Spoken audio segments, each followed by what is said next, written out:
पर उससे पहले लक्ष्मी और दरिद्रता फिर भ्रमण पर निकलती है।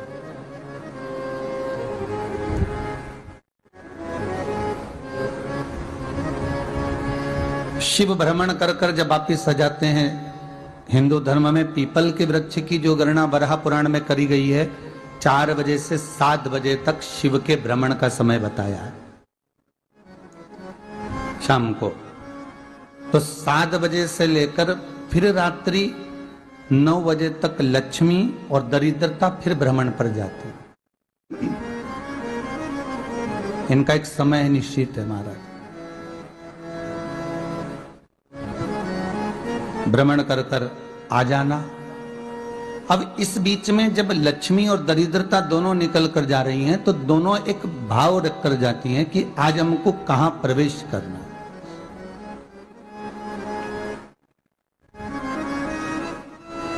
आज हमें किस जगह पर प्रवेश करना है, आज हमें कहां पहुंचना है, आज हमें किस जगह जाना है। और जिस नगर में जिस मार्ग से लक्ष्मी और दरिद्रता निकल कर जाती है, ये दोनों का जब निकलना होता है, इनको स्थान दिया गया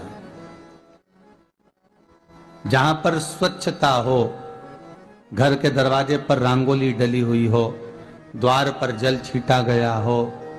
महाराज, उस द्वार पर लक्ष्मी प्रवेश करती है तो दरिद्रता भी जाने लगती है अंदर। जब दरिद्रता अंदर जाने लगती है तो लक्ष्मी उसको रोक देती है। पहले मैं देखकर आती हूं कि तेरे लिए स्थान है कि नहीं है, तू यहां रुक।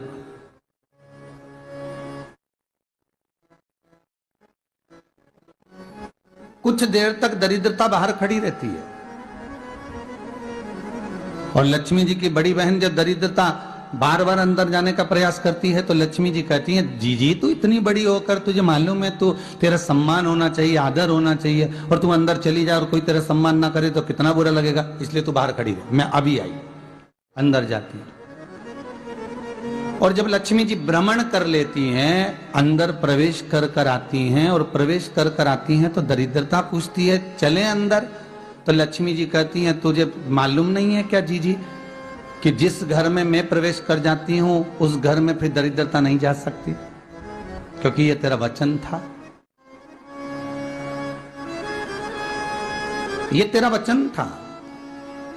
अपन दोनों का जब मंगल विवाह हुआ था, मेरा विवाह जब नारायण के साथ में हुआ और तुम्हारा विवाह जब दुस्साह मुनि के साथ हुआ, दरिद्रता का विवाह दुस्साह मुनि के साथ हुआ।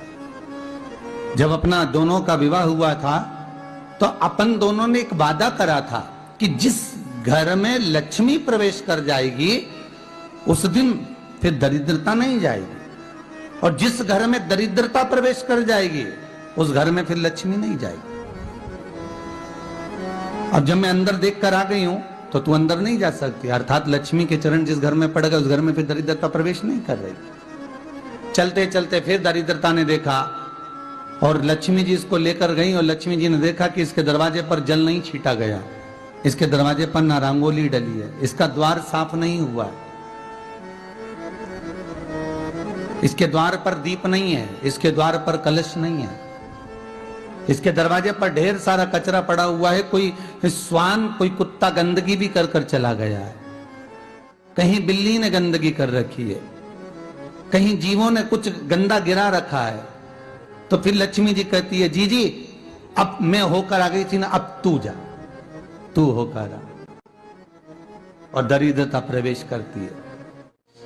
तो अंदर जाकर क्या देखती है दरिद्रता कि इतनी सवेरे से मैं घूमने इनके दरवाजे पर आई और ये तो सब चादर तान के चकाचक गुर्राटा भर भर कर सो रहे हैं।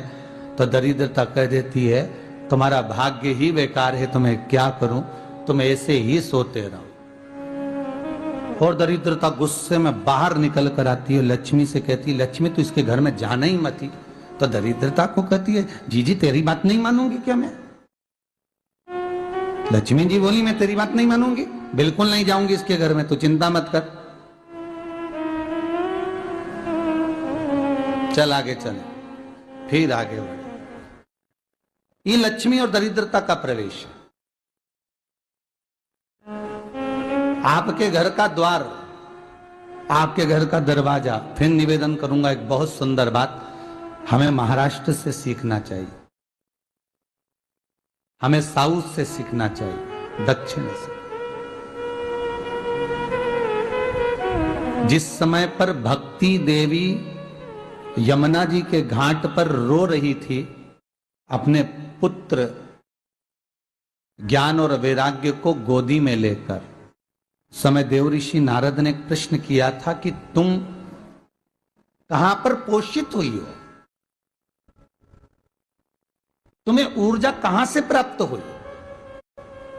तो कहा मैं गुजरात से तो चली हूं।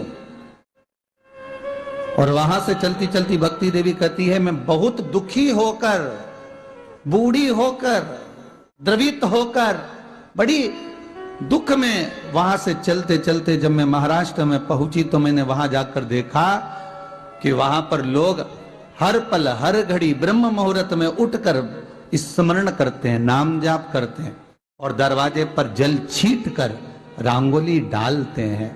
तो कह रही है कि वहां पर मैं थोड़ी अवस्थावान होने लगी, वहां मुझे अच्छा लगने लगा। फिर जब मैं और आगे पढ़ी, दक्षिण में जब पहुंची, वहां पर जाकर मैंने देखा कि सुबह से उठकर मंगलाचरण, मंगला स्तोत्र और वेदों की ध्वनि होने लगी। वहां पर मैं और आनंदित हो गई।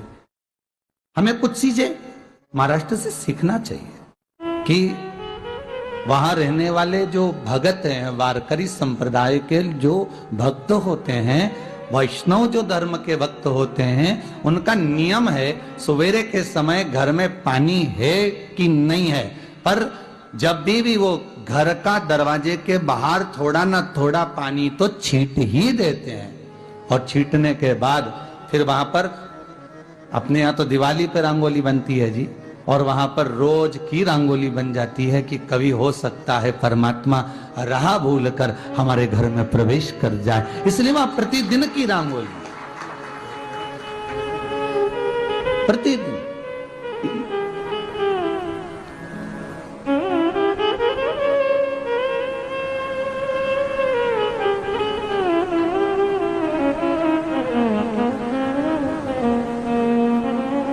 हमें सीखना चाहिए थोड़ा सा। आज के जमाने में तो बहू अपने कमरे की झाड़ू लगा ले, वो ही बहुत बड़ी बात है। हो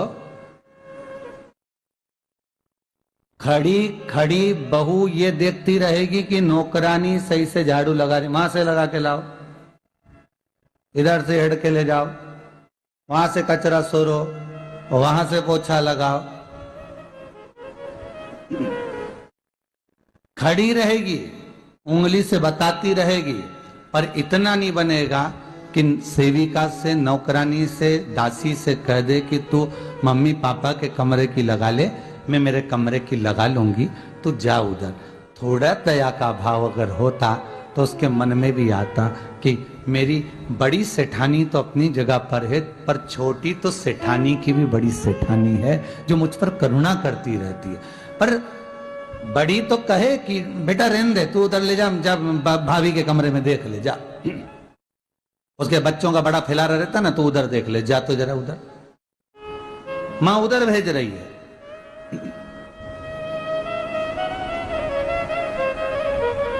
थोड़ा सेवा का भाव हमारे भीतर हो। और एक निवेदन तो हमेशा करा है और अब आज भी करता हूं, पूरे घर की सफाई करवाओ, पूरे घर में तुम पोछा झाड़ू जो चाहे करवाओ, मना नहीं है, पर एक निवेदन है, रसोई घर के अंदर बहू और बेटी ही जाकर भोजन बनाए तो अन्नपूर्णा सदा कृपा करती है महाराज। बहू और बेटी ही।